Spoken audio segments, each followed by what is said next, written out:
Assalamualaikum warahmatullahi wabarakatuh. Perkenalkan, nama saya Nur Hayati dengan NIM 091058032273, mahasiswa program studi ilmu pemerintahan. Pada kesempatan kali ini saya akan menyampaikan mengenai global governance, regionalisme, dan posisi Indonesia dalam dinamika global. Ketiga konsep ini tidak hanya penting dalam studi hubungan internasional, tetapi juga menjadi fondasi bagi pemahaman tentang bagaimana dunia bekerja dalam menghadapi berbagai tantangan kontemporer.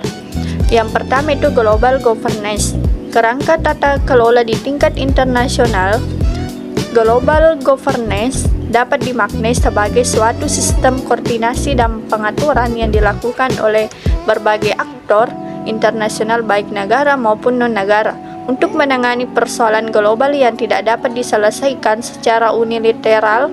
Global governance tidak berarti adanya pemerintah dunia, tetapi lebih kepada mekanisme kolaboratif yang dibangun melalui kesepakatan normal dan institusi internasional. Beberapa isu yang menjadi fokus global governance meliputi yang pertama itu perubahan iklim. Isu ini ditangani melalui perjanjian internasional seperti Paris Agreement yang menuntut komitmen negara dalam mengurangi emisi karbon dan menjaga keberlanjutan lingkungan. Yang kedua ini keamanan global yang berada dalam mandat Dewan Keamanan PBB melalui instrumen diplomasi, saksi maupun misi penjaga perdamaian. PBB berupaya menjaga stabilitas dunia. Yang ketiga kesehatan global, khususnya koordinasi yang dilakukan WHO pada saat pandemi. WHO berperan dalam menyusun standar kesehatan, distribusi vaksin, dan publikasi pedoman internasional. Yang keempat, perdagangan internasional, di mana WTO menjadi lembaga yang mengatur prinsip-prinsip perdagangan global agar lebih adil dan transparan.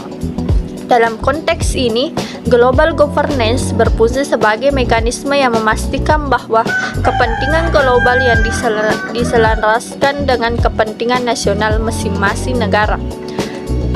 Yang kedua, regionalisme, kerjasama kawasan dalam mewujudkan stabilitas bersama. Berbeda dengan global governance yang bersifat universal, regionalisme lebih menekankan pada kerjasama antar negara dalam suatu kawasan tertentu. Regionalisme muncul atas dasar kedekatan geografis, kesamaan sejarah, keselarasan normal, serta kepentingan politik dan ekonomi.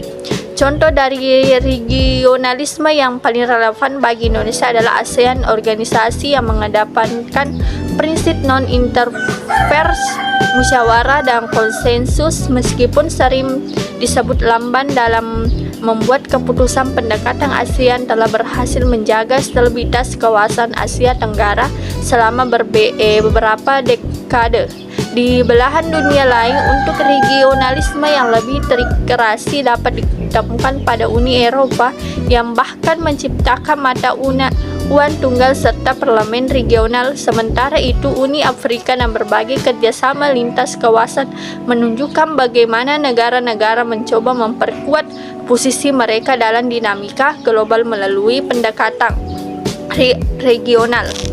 Regionalisme menjadi penting karena ia memungkinkan negara-negara dalam suatu kawasan menghadapi tantangan bersama secara kolektif, mulai dari isu ketahanan pangan, keamanan maritim, hingga pengembangan ekonomi digital.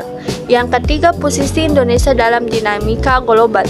Indonesia merupakan negara yang memiliki posisi strategis dalam tantangan global dan regional.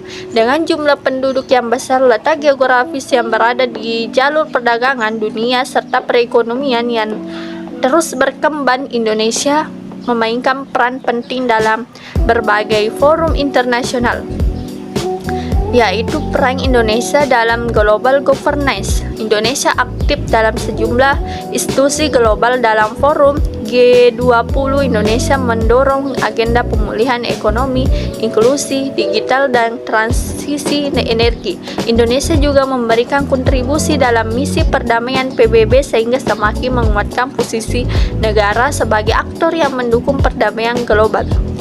Di bidang lingkungan, Indonesia mengambil peran penting dalam upaya penguraian emisi dan pengelolaan hutan tropis yang merupakan salah satu aset global terbesar. Dalam diplomasi kesehatan, Indonesia partisipasi dalam kerjasama internasional untuk memperkuat ketahanan sistem kesehatan, khususnya setelah pengalaman pandemi.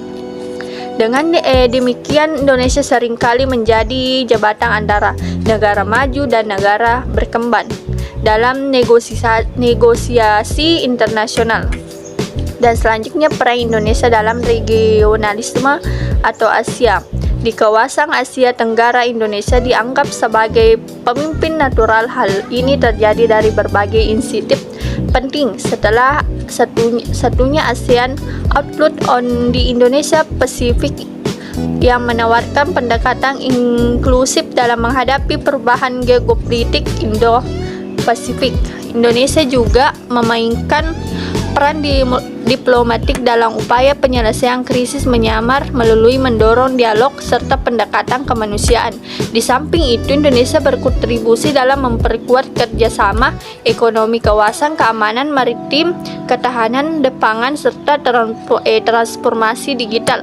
Peran Indonesia dalam Asia menjadi bukti bahwa negara ini mampu menjadi stabilitas kawasan sekaligus membawa kepentingan nasional dalam lingkup yang lebih luas. Selanjutnya, tantangan yang dihadapi Indonesia. Meskipun memiliki posisi strategis, Indonesia tetap menghadapi sejumlah tantangan seperti meningkatnya rivalitas geopolitik antara Amerika Serikat dan Tiongkok, tuntunan transisi energi dan ekonomi hijau, ketidakpastian ekonomi global yang berdampak pada perdagangan dan investasi, isu ketahanan pangan dan keamanan maritim, serta tantangan internal seperti kualitas SDM dan tata kelola pemerintahan. Untuk itu, Indonesia perlu meningkatkan kepastian diplomasi, memperkuat kerjasama internasional, dan menjaga stabilitas nasional agar tetap relevan dengan dinamika global.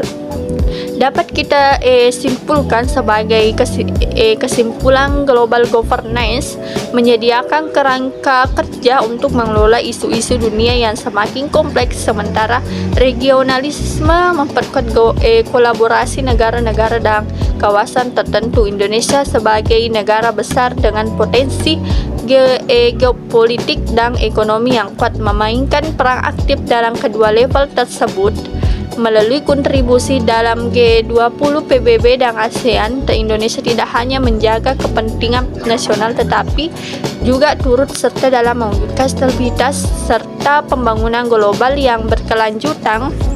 Kemampuan Indonesia beradaptasi dengan perubahan global akan menjadi kunci untuk mempertahankan posisinya sebagai aktor penting dalam tatanan internasional.